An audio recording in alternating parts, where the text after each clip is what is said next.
खासदार डॉक्टर श्रीकांत शिंदे, आमदार डॉक्टर बालाजी किणीकर, माजी नगराध्यक्षा मनीषाताई वाळेकर यांच्या माध्यमातून राबवण्यात आलेला विकासाचा अंबरनाथ पॅटर्न आपण सगळ्यांनीच पाहिलेला आहे आणि याच कामांना आशीर्वाद देण्यासाठी आम्ही आता मतदारांपर्यंत पोहोचत आहोत। मतदारांमध्ये एक वेगळा उत्साह पाहायला मिळतोय, कारण गेल्या काही वर्षांमध्ये शिवसेनेच्या माध्यमातून अंबरनाथ शहराचा चेहरा मोहरा अक्षरशः बदललेला आहे।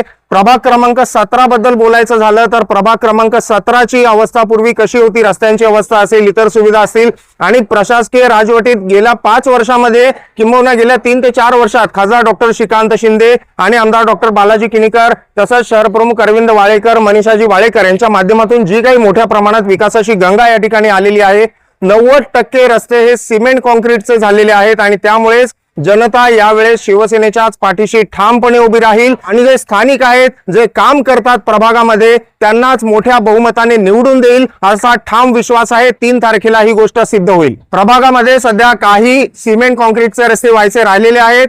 मी मतदारांना आश्वासित करतो की निवडणूक झाल्यानंतर 1 वर्षाच्या आतमध्ये सगळे रस्ते, जे उरलेले रस्ते ते सिमेंट कॉन्क्रीटचे होतील। आतापर्यंत 90% रस्ते म्हणजेच पटेल लो प्राइस ते नागरिक किराणा स्टोअर, नागरिक किराणा स्टोअर पासून राव सायकल मार्ट, साईबाबा रिक्षा स्टँड पासून ते महेश किराणा स्टोअर, वसुधा आणि गायत्री बिल्डिंग समोरचा रस्ता, शिवालिक नगरकडे जाणारा रस्ता, असे अनेक रस्ते हे सिमेंट कॉन्क्रीटचे झालेले आहेत। पाठारे पार्कचा रस्ता हा येत्या काळामध्ये प्रस्तावित आहे। बुद्धघोष सोसायटी मधले रस्ते हे येत्या काळामध्ये सिमेंट कॉन्क्रीटचे केले जाणार आहेत। त्यामुळे निवडून आल्यानंतर प्राधान्याने 1 वर्षाच्या आत सगळे रस्ते हे सिमेंट कॉन्क्रीटचे होतील आणि प्रभागाचा पूर्णपणे विकास झालेला आपल्याला पाहायला मिळेल। प्रभाग क्रमांक 17 मध्ये शिवसेनेकडून 17 अ मध्ये सौ कल्पना अशोक गुंजाळ आणि प्रभाग क्रमांक 17 ब मध्ये मी निनाद नारायण करमरकर, त्याचप्रमाणे थेट नगराध्यक्ष पदासाठी सौ मनीषा अरविंद वाळेकर असे 3 मतदान यावेळेस मतदारांना करायचे आहेत। 3ही मशीनवर धनुष्यबाणाचंच बटन दाबायचं आहे आणि अंबरनाथ शहराच्या विकासासाठी